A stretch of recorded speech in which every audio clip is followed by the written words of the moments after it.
Bismillahirrahmanirrahim. Assalamualaikum warahmatullahi wabarakatuh. Perkenalkan, nama saya Sakila Aulia Wanita dari Prodi Pendidikan Kimia UIN Sultan Syarif Kasim Riau dari kelas 4A. Nah, saya di sini ingin menyelesaikan tugas dari Bapak Pangoloan Sitonga SPD MSI dari mata kuliah Kimia Anorganik. Nah, materi atau judul besar yang saya bawakan ialah prinsip ekstraksi logam. Nah, ekstraksi logam itu sendiri merupakan proses pemisahan suatu zat dari suatu campuran, yang mana ekstraksi ini diberi makna sebagai pemisahan suatu logam dari sumbernya, yang mana sumbernya itu berupa biji.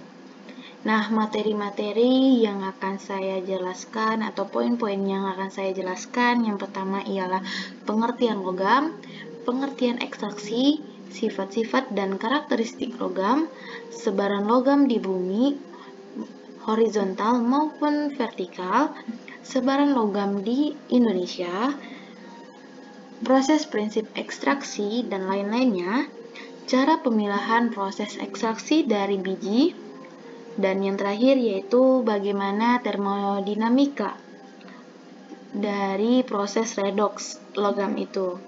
Nah, materi yang pertama yang akan saya jelaskan yaitu pengertian logam. Nah, pengertian logam itu sendiri ialah suatu zat kondusivitas yang tinggi listrik, yang mana kelenturan dan kilauannya yang rela untuk membentuk suatu kation. Nah, unsur-unsur kimia yang ada unsur logamnya yang pertama yaitu besi, aluminium, timah, nikel, emas, perak, tembaga, natrium, kalsium, magnesium, dan mangan, yang mana logam ini termasuk ke dalam suatu golongan yang kriteria yang sama dengan logam yang lain, yang mana hal ini yang membedakan ialah pengaruh yang diberikan atau yang dihasilkan suatu zat itu berikatan dengan atau masuk ke dalam organisme yang hidup. Contohnya yaitu logam besi atau Fe yang masuk ke dalam tubuh manusia, yang walaupun kadarnya yang berlebihan seringkali tidak memberikan efek atau dampak yang negatif bagi tubuh manusia itu sendiri, karena untuk unsur Fe atau besi ini sangat diperlukan dalam tubuh, yaitu untuk mengikat oksigen dan memberikan kepada seluruh tubuhnya. Dan sedangkan unsur Cu jika masuk ke dalam tubuh secara berlebihan akan mengakibatkan efek yang tidak baik untuk bagi tubuh. Nah, dapat disimpulkan bahwa tidak semua logam itu menjadi racun untuk bagi tubuh, seperti air raksa, timah, krom, nah sebagai lainnya. Nah, materi yang selanjutnya yaitu pengertian ekstraksi. Nah, ekstraksi itu yaitu pemisahan suatu zat dari campuran menggunakan pelarut. Nah, pelarut yang digunakan ini untuk mengekstrak substansi yang diperlukan tanpa melarutkan material yang lain. Nah, secara garis besar proses ekstraksi itu dapat mempunyai beberapa langkah. Yang pertama yaitu menambahkan suatu jumlah atau massa untuk melarutkan dengan sampel. Nah, biasanya itu melalui proses difusi. Nah, yang selanjutnya yaitu zat yang terlarut itu akan terpisah dari sampel dan oleh pelarut, yang mana itu berada di fase ekstrak. Nah, pemisahan ekstraksi ini juga sama dengan sampelnya. Nah, tujuan dari ekstraksi itu sendiri ialah untuk menarik komponen kimia yang terdapat dalam suatu dari alam itu sendiri. Nah, pada umumnya ekstraksi ini digolongkan menjadi padatan cairan dan ekstraksi cair dan cair, yang mana ketika ekstraksi cair itu sendiri, senyawa itu dipisahkan berupa cairan, sedangkan ekstraksi padat cair merupakan suatu metode dari pemisahan dari campuran yang berupa padatan. Nah, materi yang selanjutnya yaitu sifat-sifat dan karakteristik logam. Nah, sifat-sifat dari karakteristik logam yang pertama itu ialah sebagai penghantar listrik. Yang kedua itu sering digunakan untuk membuat panci. Yang selanjutnya juga sering juga digunakan sebagai rangka untuk bangunan dari jembatan. Nah, dari karakteristik logam itu sendiri memiliki sifat khusus, yaitu atau karakteristik sifat-sifat khusus yang mana wujudnya itu bersifat padat, berwarna putih atau abu-abu atau keperakan, mengkilap atau kuning, yang mana ini juga merupakan penghantar listrik yang baik, yang mana mempunyai titik didih dan titik leleh yang sangat tinggi, dan dapat juga dibentuk untuk menjadi lempengan atau padatan atau lembaran. Nah, sifat-sifat logam ini yang pertama yaitu menjelaskan tentang sifat fisika logam, sifat kimia logam, dan sifat mekanis logam. Nah, sifat fisika logam itu yang pertama ialah menghantarkan listrik yang bagus karena elektronnya terdelokasi bebas yang bergerak di seluruh bagian struktur atom. Yang kedua, sebagai logam itu menghantarkan panas ketika logam itu terkena cahaya sinar matahari, sehingga logam itu akan terbakar. Nah, dikarenakan energi panas itu bergerak diteruskan oleh elektron sebagai akibat dari penambahan energi kinetik. Nah, semua logam itu bersifat keras, kecuali natrium dan kalsium yang lunak, dan natrium dan kalsium ini dapat dipotong dengan pisau. Nah, biasanya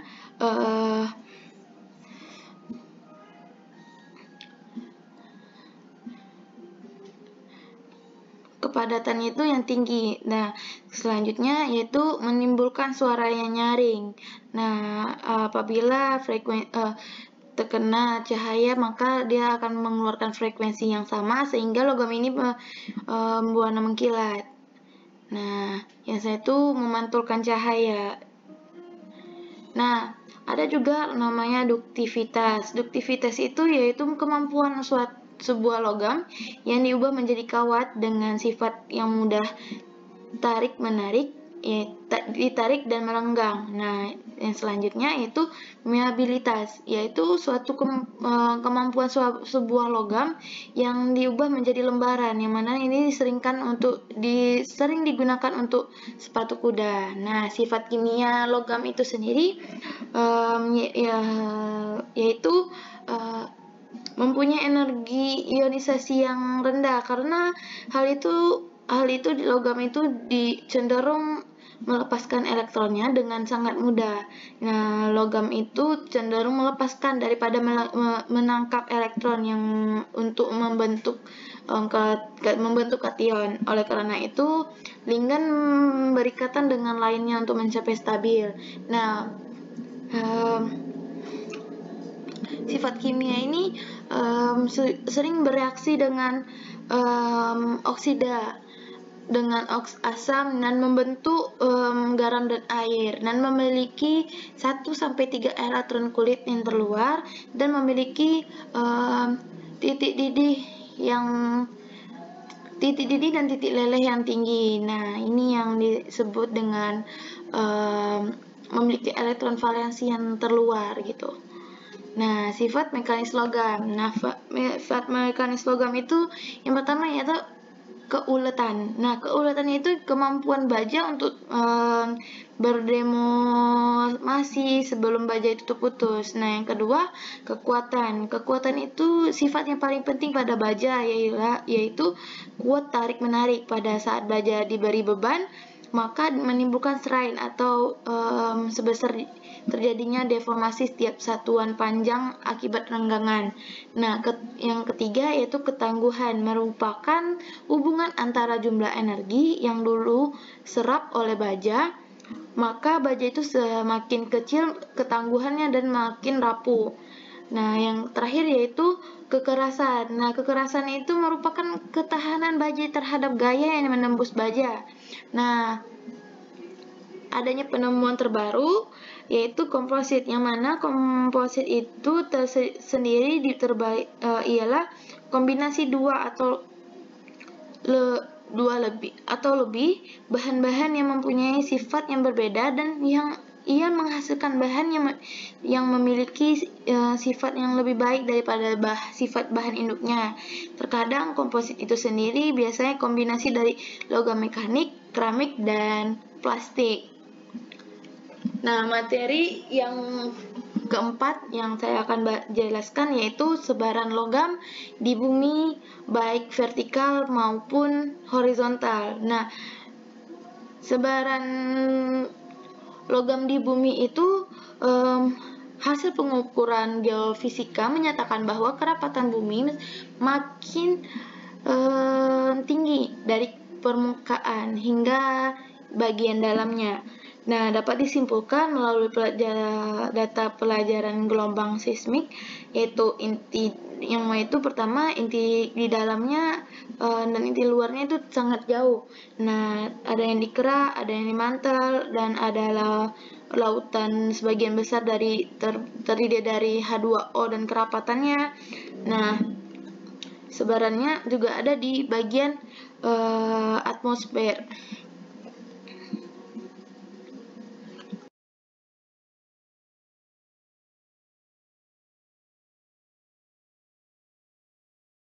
Nah, yang selanjutnya yaitu sebaran logam di Indonesia. Sebaran logam di Indonesia dari sumber daya alam Indonesia itu sendiri dibedakan menjadi dua logam. Yang pertama meliputi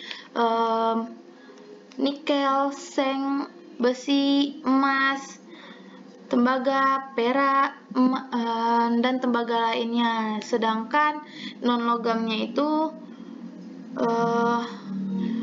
meliputi pasir, lempung, dolimit, fosfat, batu gamping, dan sumber daya mineral tambang lainnya. Nah, daerah-daerah yang mempunyai sumber daya mineral yang pertama yaitu meliputi daerah Riau, yang mana daerah Riau ini sendiri terkenal dengan sumber daya alam yang paling mendominasi, yaitu minyak bumi, gas alam, karet, kelapa sawit, dan perkebunan seratnya. Nah, ada juga di Riau ini ada juga terdapat pertambangan batu bara di Riau.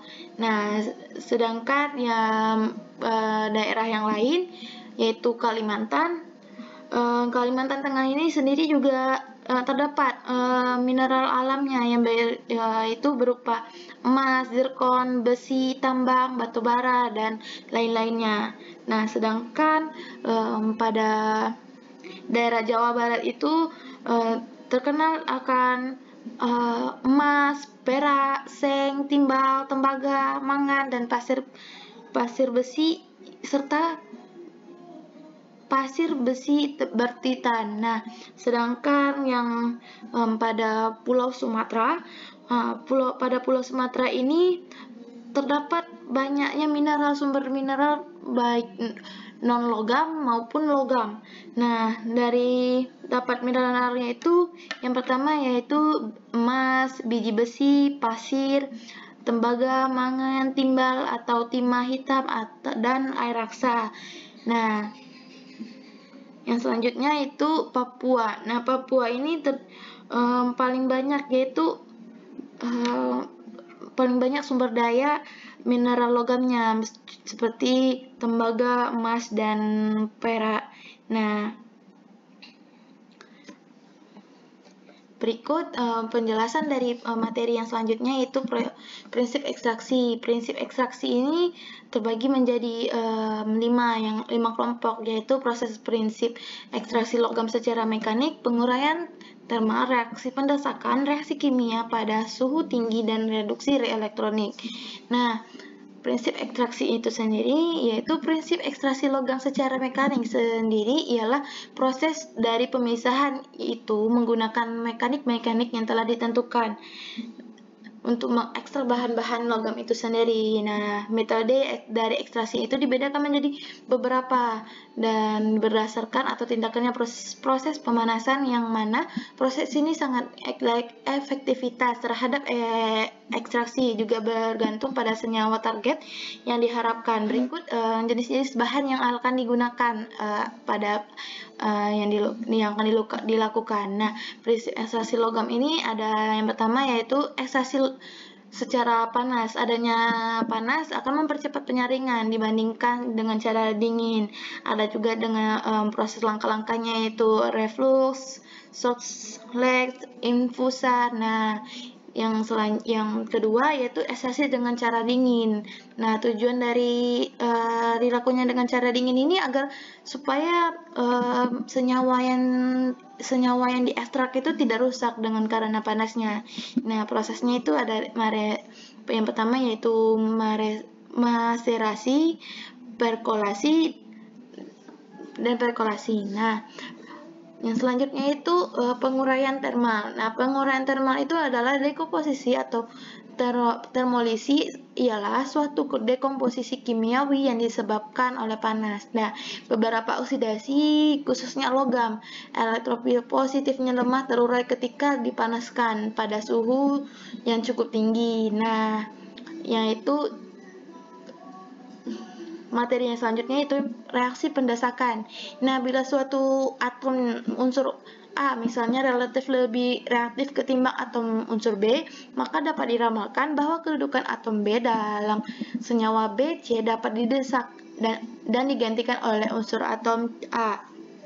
Reaktivitas ini logam disusun menurutkan deret Nernst-Volta.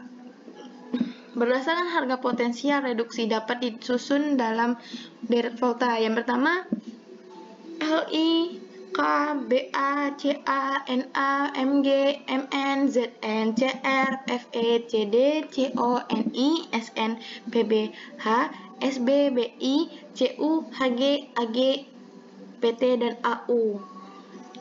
Nah, yaitu reaksi pendesakan itu salah satu contoh reaksi pendesakan adalah kawat tembaga yang dicelupkan dalam larutan perak nitrat terletak di sebelah kiri Ag, sehingga ion perak adalah larutan perak nitrat dapat didesak oleh atom Cu dan mengendap menjadi logam perak yang akan dilapisi kawat tembaga. Nah, ini seperti contohnya.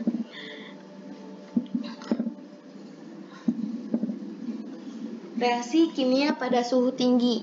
Nah, reaksi kimia pada prinsip proses kerja kimia ini pada suhu tinggi ini, yang mana sebagai contoh logam nikel, yang mana biasanya diolah atau diekstraksi menggunakan bahasanya itu pirometallurgi, yang mana proses dari ekstraksi ini dilakukan pada temperatur yang tinggi. Nah, dapat digunakan dengan cara pemurnian beberapa tahap berikut. Yang pertama, komunisi, yang kedua drying, yang ketiga calcining dan smelting, dan refining yang terakhir. Nah, yang terakhir yaitu reaksi elektronik. Reaksi redoks mencakup reaksi reduksi dan oksidasi. Reaksi reduksi adalah reaksi yang mana terjadi penurunan bilangan oksidasi melalui penangkapan elektron, sedangkan reaksi oksidasi adalah reaksi yang terjadi peningkatan, yang mana bilangan oksidasi itu melalui pelepasan elektronnya. Nah, materi yang selanjutnya itu adalah cara pemilahan proses ekstraksi dari bijinya.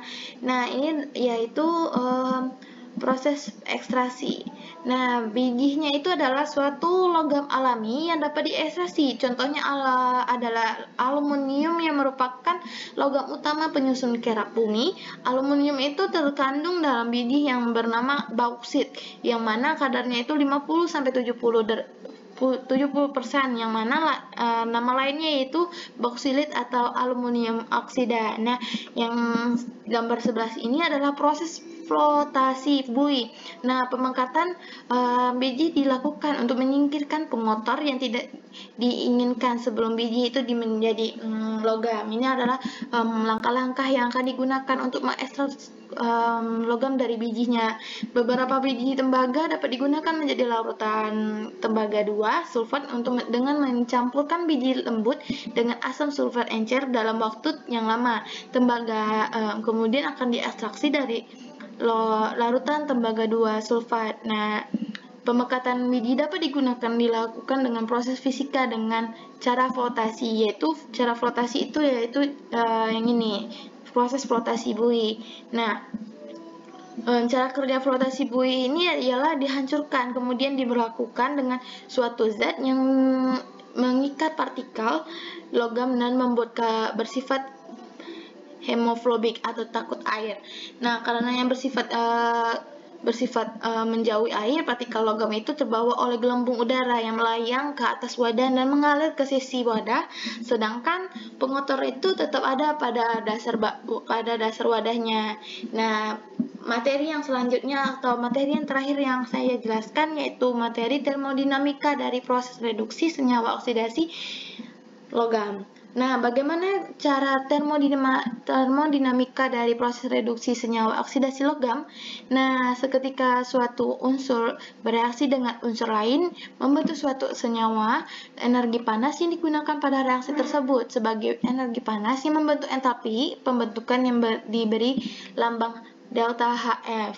Nah, selanjutnya ketika suatu senyawa bereaksi dengan senyawa lain yang membentuk suatu senyawa, maka delta HF berubah menjadi delta H, yaitu penguraian. Oleh karena itu, besar delta HF harus dibalik.